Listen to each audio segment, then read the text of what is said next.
Hello guys, good morning. सभी को मेरी गुड मॉर्निंग। आज हम स्टार्ट करते हैं प्रेजेंट कंटिन्यूस, पास्ट कंटिन्यूस और फ्यूचर कंटिन्यूस। इससे पहले की वीडियो में मैं आप लोगों को प्रेजेंट इंडेफिनेट, पास्ट इंडेफिनेट और फ्यूचर इंडेफिनेट टेंस करा चुका हूं। यदि जिसने वो वीडियो नहीं देखी है तो मेरे यूट्यूब चैनल पे जाके आप लोग वो वीडियो देख सकते हो। फर्स्ट ऑफ ऑल मैंने लिखा हुआ है आपका प्रेजेंट कंटिन्यूस टेंस, उसके बाद मैंने लिखा हुआ है पास्ट कंटिन्यूस टेंस, उसके बाद मैंने लिखा हुआ है फ्यूचर कंटिन्यूस टेंस। यानी कि प्रेजेंट के आगे क्या लगाना है आपको? कंटिन्यूस। क्या लगाना है? कंटिन्यूस। पास्ट के आगे भी क्या लगाना है? कंटिन्यूस। पास्ट के आगे क्या लगाना है बेटे? कंटिन्यूस। और फ्यूचर के आगे भी आपको कंटिन्यूस लगाना है। ठीक है, कंटिन्यू मतलब कोई काम कंटिन्यू चल रहा है। ठीक है ना। जैसे मैं चाय पी रहा हूँ, आई एम टेकिंग टी, मैं चाय पी रहा था। आई वॉज टेकिंग टी, मैं चाय पी रहा होऊंगा। आई शैल बी टेकिंग टी। ठीक है बेटे, ऐसे सेंटेंसेस स्पोकन के लिए वो काम आते हैं आपके। अब फर्स्ट ऑफ ऑल जैसे मैंने लिखा हुआ है, इसमें हेल्पिंग वर्ब क्या लगती है बेटा? इज, एम और आर। कौन सी हेल्पिंग वर्ब लगती है? Is, am, are. Present continuous में हेल्पिंग वर्ब इज, एम और आर का यूज होता है बेटे। और पास्ट कंटिन्यूस में आपका वॉज और वर का यूज होता है।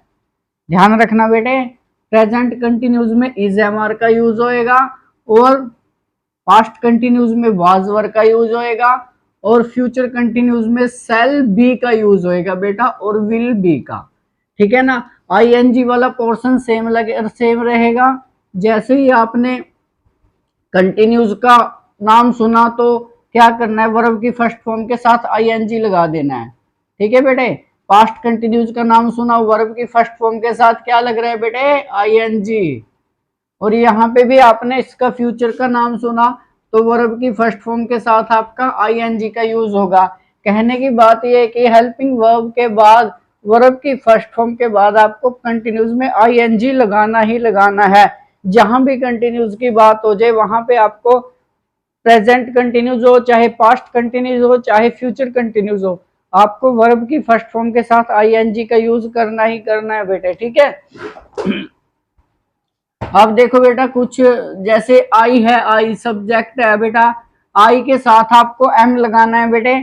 और ही, शी, इट, एनी नेम और सिंगुलर, जितने भी सिंगुलर पर्सन हो गए, आपके सिंगुलर सब्जेक्ट हो गए, आपको सबके साथ इज का यूज करना है। ये मैं प्रेजेंट कंटिन्यूस की बात कर रहा हूं बेटे। जैसे ही, सी, इट, नेम, सिंगुलर, इनके साथ आपको इज का यूज करना है। किसका यूज करना है बेटे? इज का यूज करना है। और you, we, they, all plural subject के साथ आपको क्या लगाना है? आर। क्या लगाना है? Are. You, we, they, all plural person के साथ आपको हमेशा आर का यूज करना है बेटे। ठीक है। उसके बाद आई, आई और ही, सी, इट, नेम, सिंगुलर, इनके साथ वॉज का यूज करना है आपको। किसमें? पास्ट कंटिन्यूस में। यदि पूछा जाए पास्ट कंटिन्यूस में हेल्पिंग वर्ब क्या लगती है मेरी, तो आपका आंसर आएगा वॉज और वर। यहाँ पे बेटे आई के साथ एम लगा था, ध्यान दो, यहाँ पे आई के साथ एम लगा था। और पास्ट कंटिन्यूस में आपका आई के साथ क्या लगा है बेटे? वाज। यानी कि ही, शी, इट, नेम और सिंगुलर, इनके साथ आपका क्या लगा बेटे? वॉज। ठीक है। और उसके बाद हम बात करते हैं फ्यूचर में। फ्यूचर में जो हेल्पिंग वर्ब लगती है वो फ्यूचर कंटिन्यूस में वो लगती है मेरी शैल बी और विल बी, और वर्ब की फर्स्ट फॉर्म के साथ आईएनजी का यूज होता है। ध्यान रखना बेटा, फ्यूचर कंटिन्यूस टेंस में हेल्पिंग वर्ब शैल बी और विल बी के साथ वर्ब की फर्स्ट फॉर्म के साथ आईएनजी का यूज करना है। और आपको ध्यान देना है, आई और वी के साथ किसका यूज होता है बेटे? सेल का। मैं बार बार कह रहा हूं कि आई और वी के साथ आपका सेल का यूज होएगा। किसका यूज होएगा बेटे? शेल का। और वी, यू, दे, ध्यान से देखना बेटे इनको, ऑल प्लूरल, इन्हीं के साथ ही, see, it, any name, will be का यूज होएगा। ठीक है बेटे, इन्हीं के साथ। यानी कि यहाँ पे बात की जाए कुछ मेरे प्लूरल है सब्जेक्ट है, कुछ मेरे सिंगुलर सब्जेक्ट है यानी कि मिक्स हो गए यहाँ पे, उनके साथ आप क्या लगाओगे, विल बी का। अब बात कर लेते हैं इनके पॉजिटिव रूल की, ठीक है ना, प्रेजेंट कंटिन्यूस के पॉजिटिव रूल की और पास्ट कंटिन्यूस के पॉजिटिव रूल की और फ्यूचर कंटिन्यूस के पॉजिटिव रूल की।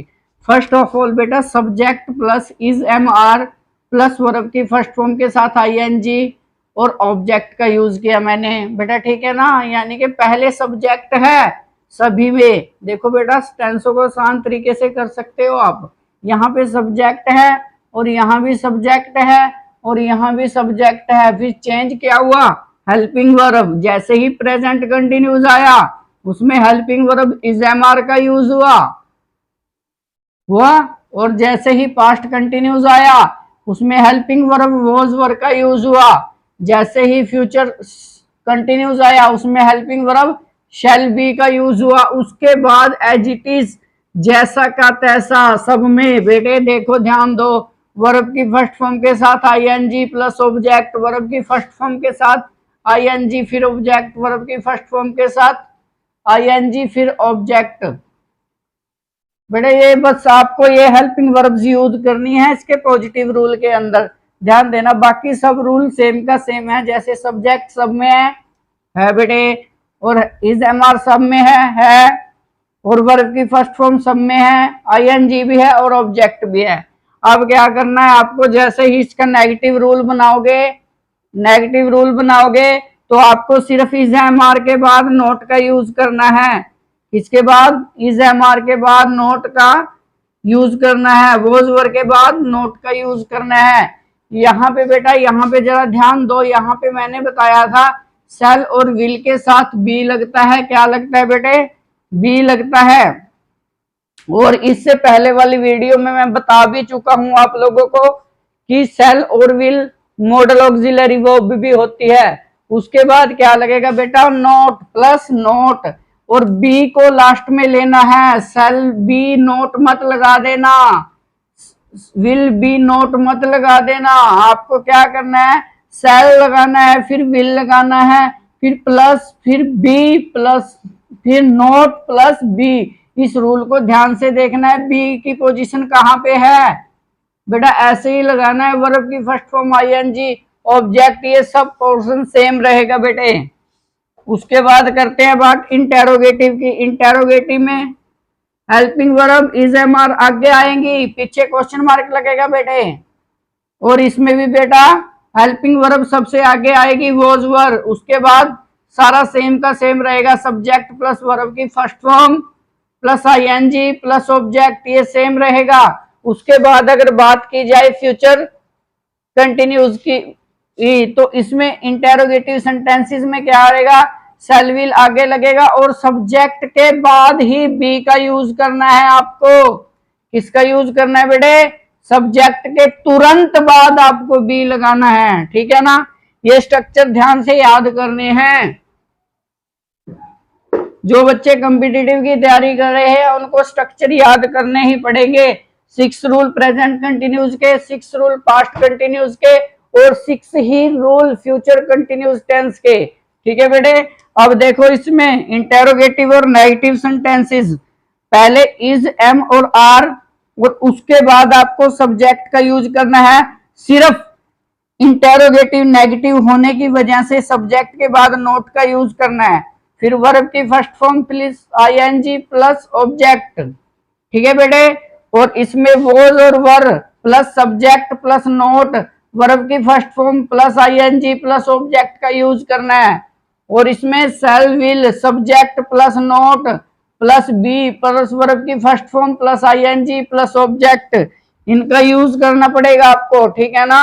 इनमें बस आपको एक ध्यान रखना है बेटा, बी कहाँ पे लगाया हुआ है, बी को ध्यान में रखते हुए आपको फ्यूचर कंटिन्यूस टेंस की तैयारी करनी है बेटे। उसके बाद डब्ल्यू एच लगा के आगे, डब्ल्यू एच वो होते हैं, डब्ल्यू एच फैमिली बोला जाता है जो डब्ल्यू से स्टार्ट होते हैं, जैसे how, when, where, how many, ठीक है ना। ये सब डब्ल्यू से स्टार्ट होने वाले जो वर्ड होते हैं मेरे, उन्हीं को डब्ल्यू एच फैमिली बोला जाता है। कंफ्यूज मत होना बेटा इसमें, ठीक है। यहाँ पे देखो बेटा मैंने सब WH लिखा है, उसके बाद इज एम आर लगाना है, फिर सब्जेक्ट लगाना है, फिर वर्ब की first form plus ING plus object. और इसको ध्यान से देखना बेटा, वाई यू, यहाँ पे बेटा एरर था, वाई यू। देखो बेटा इसको, इस पोर्शन को देखो, वाई यू लगा दिया, लेकिन लगाना था उसको क्या, इज एम आर का यूज करना था यहाँ पे, और यू के साथ क्या लगता है बेटे, आर। ये एरर फाइंड आउट हो गया आपका, यहाँ पे मिस्टेक कर रखी थी उसने। उसके बाद WH plus is am are plus subject plus not, verb की first form plus ING plus object का यूज करना है आपको। यहाँ पे बेटे वॉज और वर, सब्जेक्ट के बाद नोट प्लस वर्ब की first form plus ING plus object. WH was were plus subject plus verb की first form plus ING plus object. WH plus was were plus subject plus not plus verb की first form plus ING plus object. Same रहता है बेटा। यहाँ पे दोनों rule आपके किससे बने हैं बेटा, इससे बना है इंटेरोगेटिव से। देखो इसमें WH का ही चेंज हुआ है, और ये नेगेटिव इंटेरोगेटिव से बना है रूल, इसमें भी इज एम आर का यूज हुआ है, इसमें वॉज वर का यूज हुआ है, इसमें सेल और विल का यूज हुआ है, और सेल और विल का यहाँ पे यूज हुआ है, लेकिन बस इंटेरोगेटिव सेंटेंस से ही ये बने हैं WH। इंटेरोगेटिव अगर याद हो गया आपके, और इंटेरोगेटिव नेगेटिव याद हो गया, सिर्फ आपको एक WH आगे लगाना है, ठीक है बेटे। और जो सेल और विल होती है वो मॉडल ऑक्सिलरी वर्ब भी होती है, और मॉडल ऑक्सिलरी वर्ब का सिर्फ एक ही कंसेप्ट है, मॉडल ऑक्सिलरी वर्ब के बाद हमेशा हमेशा वर्ब की फर्स्ट फॉर्म का यूज होता है बेटा, ठीक है। समझ आया बेटा।